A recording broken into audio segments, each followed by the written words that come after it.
Representative Roberts. Thank you. At the appropriate time, I have an amendment. This is the appropriate time. Proceed. Thank you. I move LC 0008706.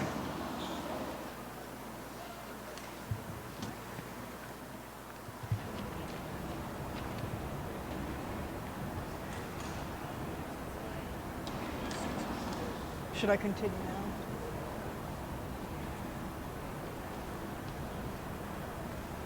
Representative Roberts moves amendment LC 000-870/6. That is seconded by Representative Quattrocchi, Representative Price, Representative Place, Leader Filippi, Representative Nadone, and Whip Chippendale. Proceed, Representative. Thank you. This amendment is to authorize the Director of the Department of Children, Youth, and Families to create and/or hire additional frontline staff, which would include 19 social caseworkers and 6 child protective investigators. First, the child advocate, the foremost expert in the state, has made these recommendations. While the DCYF director has been saying over the past 2 years that we don't have a shortage of frontline staff, we've experienced too many child fatalities in state care in a very short time, with the last one being a developmentally disabled little girl who died in a bathtub. Well, how did this happen? When I worked there many years ago, there was already a shortage, I can tell you that. And now, here it is years later, and I've questioned many, many frontline workers at DCYF, and guess what they're telling me? They're telling me they are still short-staffed. So, are we being misled? Because I tend to believe the frontline workers. And I can assure you there is a shortage. The child deaths alone reveals this fact. Reveals that fact. And yet here we are giving free college to students, free college tuition at CCRI, and we're not even helping our most helpless of children who are dying. We need to get our priorities straight here. Shouldn't we first save our children who are in crisis? I'm begging you to please do something. Help do something about this and take care of our children first, because if they're not alive, they're never going to make it to college. Why would we need to even pay for college if they're not going to be alive to get there? This is very important. We're in crisis. These children are in crisis. If they're looking to us to do something about it, and if we don't, who will? I'm asking you please to vote yes on this amendment. Thank you. Chairwoman Serpa. Thank you, Mr. Speaker. Representative Roberts, I certainly appreciate your sentiment. You know how passionate we've all been at the Oversight Committee meetings. And Leader Filippi, your presence the other night was greatly appreciated. I think you hit the nail on the head. You asked the director every which way but upside down, how can we help you? What can we do to help you? And she really didn't give us a straight answer. She never said, I need more social workers. She never said, I need more money. In fact, you kept asking the question and asking the question. And while we were engaged in the meeting that night, I actually got a note from the fiscal office that there are 40 openings that have already been budgeted for that haven't been filled yet. And I think I read the note out loud that night, if you recall. And again, we got no answer. So as far as I know, there are 40 openings. And Dr. Piccola said it herself. We can neither hire nor fire our way out of this mess. And I'm so grateful that the Finance Committee saw fit to choose money, to set aside money to look for accreditation, because rather than throwing more money, frankly, at a bureaucracy that's already broken, I want this outside independent agency to come in, look at how they currently operate, see how they need fixing, see what they need wrong, because I just don't think hiring more frontline social workers in and of itself, in isolation, is the answer. But that may be part of the answer down the road. But Representative Roberts, I appreciate your passion, and I agree 100%. Thank you, Speaker. So I urge you not to vote for this amendment just yet. Thank you, Speaker. Leader Filippi. Thank you, Mr. Speaker, and thank you, Chairwoman, for your hard work. We may disagree about this amendment, but I don't think we disagree about the need for a reform DCYF. You're correct. Director Piccola couldn't give any of us a straight answer. I think when we spoke about accreditation, she was aloof about that too and said, there's different standards, no state is unique. I mean, every state is unique, no two states are the same. So Director Piccola equivocated on the very amendment that we just passed calling for accreditation. Whose opinion I do trust is the child advocates. And if you remember, she interjected and said, well, Representative Filippi, I have some recommendations. And she was very clear about hiring more frontline staff and caseworkers. The 6, I want to make sure I use the correct words, it's CSIs. CPIs, excuse me. We may have authorized, or we may have 40 open positions. So that's why we were very careful about choosing the words in this amendment. We said the director shall create and/or hire. It was unclear to us at the time how many positions, FTEs, were authorized but unfilled. So if there are open positions, we don't want to create 19 new positions. We are directing her to fill these 19 caseworker 2 positions and these 6 additional CPIs. We're getting accredited sometime next year according to our amendment. I don't think we can wait. We've heard the numbers. The national average for frontline caseworkers is 14. Our frontline caseworkers have 19 cases, and some of those are with multiple children. You've met with these people too, Rep. Serpa. We've met with these people. The looks on their faces are of complete exacerbation. They can't get the job done. They can't meet with all their clients and enter the data as required. This is a recommendation of the child advocate who conducted a 6-month study of DCYF and made these recommendations to us at our oversight hearing. She even got the 6 CPIs. She said that DCYF top brass in their depositions in the death review panel said that's what we need. There was some figure of 300 to 500, I think it's 300, foster homes that haven't even been inspected yet, that have placement. So I understand that maybe this might not be the perfect answer, and the Council on Accreditation may give us some other information, but based on the information we have today, and I'm sure everyone in here has spoken to caseworkers and their constituents who are involved in DCYF, based on the best information we have today, this is the minimum that is needed to make that department run more efficiently, to make the frontline workers able to do their jobs. This is the least we can do for the children at DCYF. And I heard people saying when Rhode Island Promise was mentioned that we're going to take money from Rhode Island Promise. We have the exact same amendment for JCLS, for the tax credits for electric boat, for the $5 million increase in the film tax credits. So if you don't like us taking the money from Rhode Island Promise, we've got 3 other amendments where the money is not as well spent as in DCYF. Thank you very much, Mr. Speaker. Speaker Pro Tem Kennedy. Thank you, Mr. Speaker. So I rise in opposition to Leader Filippi's amendment.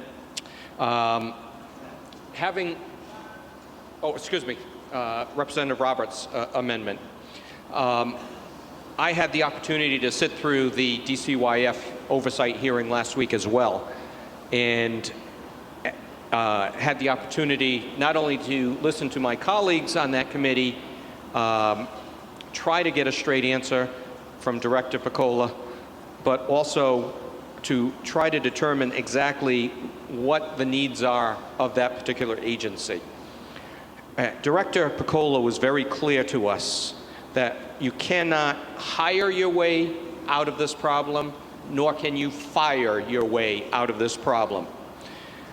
I congratulate and applaud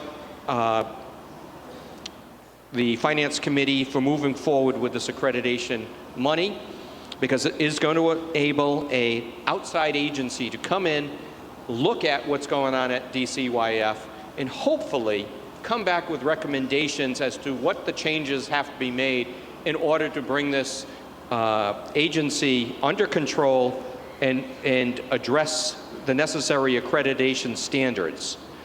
But with all of that in place, I'm a little concerned about this particular amendment. There is money in the budget in order to hire additional workers within that. Chairwoman Serpa already pointed out the ability to hire 40 individuals in order to potentially address what's needed at DCYF. We, under separation of powers, cannot force the executive branch to hire one more employee. They have to make that decision. Within that, the DCYF director last week, when she testified before House Oversight, said that, she expressed that the issue was not the number of personnel in the budget, but a lag with staff training, which was not allowing the department to assign social workers to full caseloads. Similarly, the department reported that the retention of frontline staff is a problem due to the high stress that comes along with the job. That in itself is problematic. And I remember asking the question, how many hours does a typical worker who is doing this, visiting families, actually work? To which she responded, it's supposed to be 35, but there is some overtime. Obviously, we have been very concerned as the House of Representatives here over the fact that DCYF almost unilaterally overspends its budget every single year, no matter what. And then we have to address that issue later. So with that in mind, when I did ask that question, do you need to hire additional employees, she made it very clear. They're still looking, they're still making those decisions, but we should not be making those decisions for them. They're the executive department, the executive agency. They should be able to make that determination for themselves. So in the end, maybe they need to hire additional staff, the money's in the budget. Or maybe they need to go in a totally different direction. Whatever that is, I believe that this accreditation process is going to answer a lot of questions for us. And I know Chairwoman Serpa is going to be watching this very closely along with the rest of the members of the House Oversight Committee. And I know that she's going to have a follow-up hearing on this in the future in order to perhaps answer some additional questions for us. So at this point in time, I do not see the need for this amendment, and the director's words that she made before that House Oversight Committee ring true. You can't hire your way out of this problem. You can't fire your way out of this problem. Thank you, Mr. Speaker. Representative McLaughlin.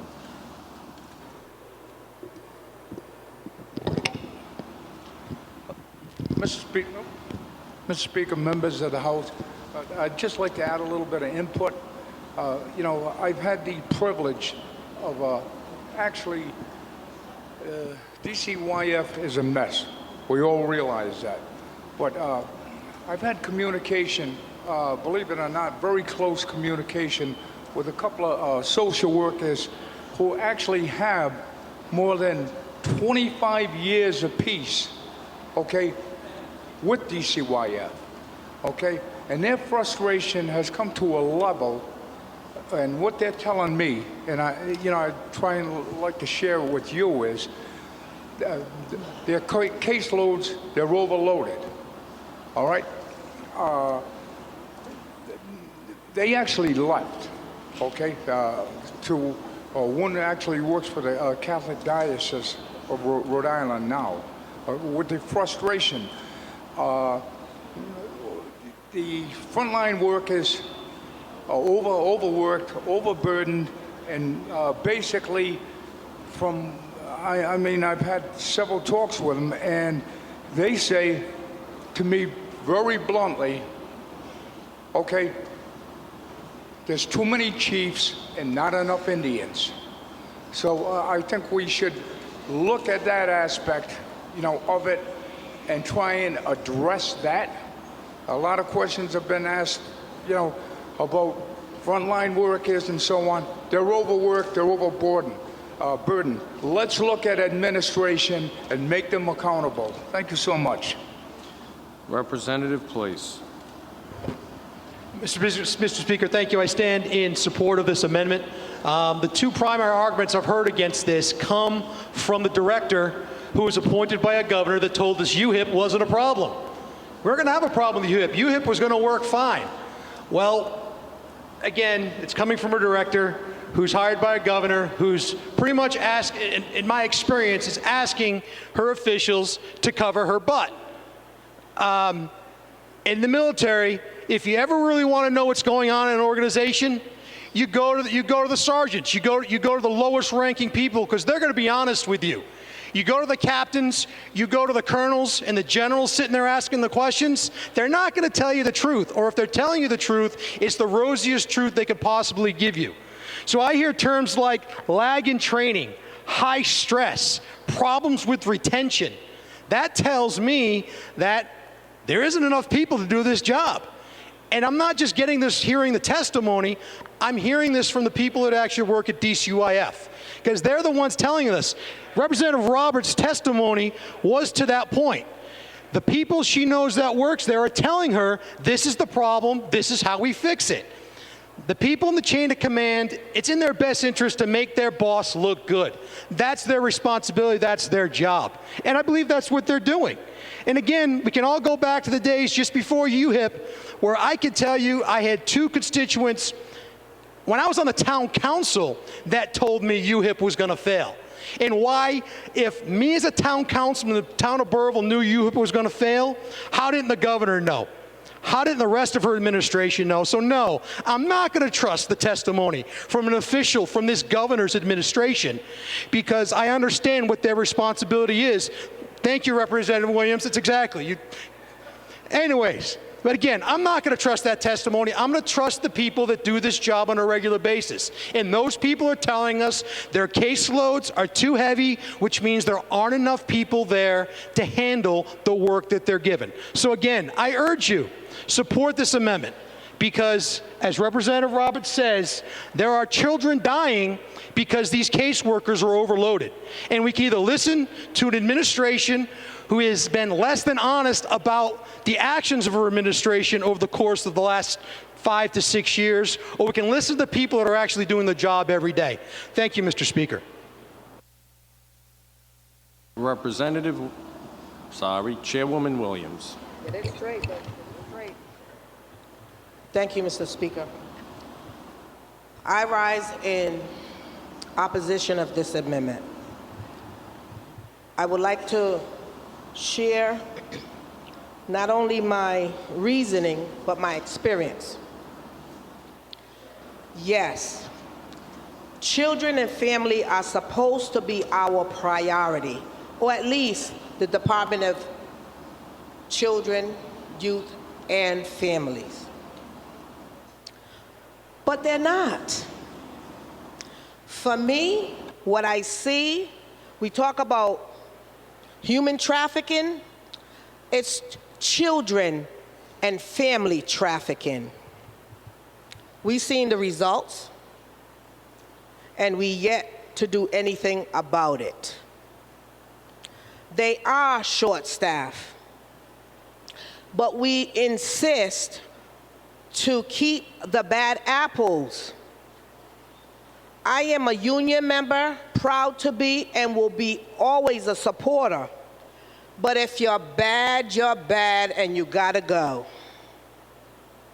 I'm not covering for your behind for doing wrong at the expense of any child or family. We can't wait, okay? We simply cannot wait, and we shouldn't. Every single year, this same department overspends. and we just check it off till the next year, and we go on and we vote on it again. Honey, there are homelessness families that the numbers are increasing, and we're doing absolutely nothing about that. There are real serious issues that's going on, and we're doing nothing about that. But we are going to condone the overspending year after year of this department. Let's get it right.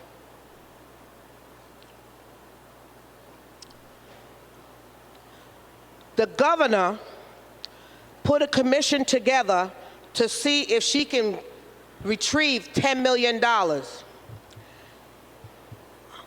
I can get her half of that real quick.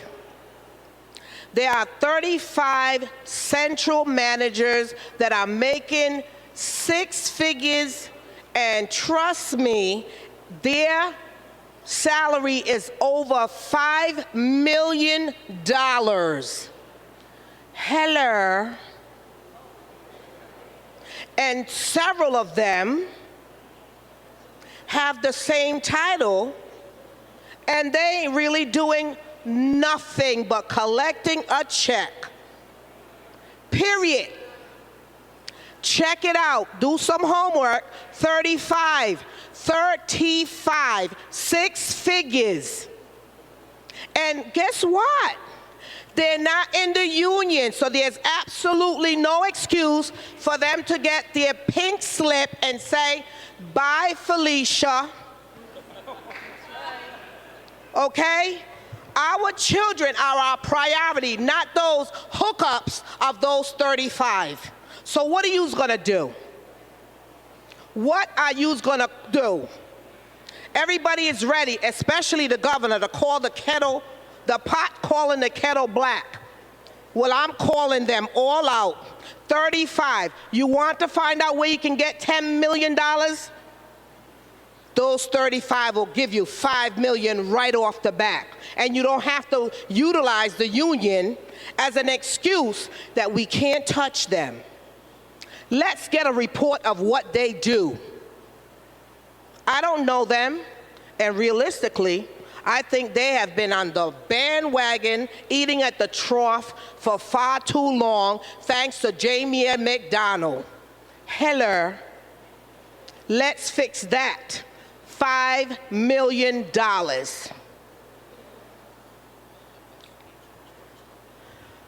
Currently, the director, which I have extended, and I will give her 30 kudos, seconds. that she is doing the best that she can. Maybe. She hasn't given a straight answer, but she has a boss to answer to. Okay? She has a boss to answer to. Is she? Is she to answer to us, the public, or the governor? Or the kids that are dying on her watch and the previous watch and the governor's watch? We should not be giving any more dollars to nobody. Do we need frontline workers? Yes, we do, because they are really the ones that's doing the hard work.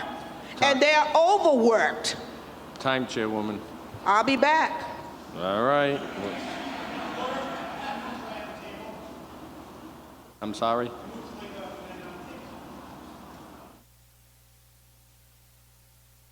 Do you want to withdraw it? I mean, is that what you're asking, to withdraw it? Yes. All right. The sponsor, Representative Roberts, has asked to withdraw the amendment. We're back on the article.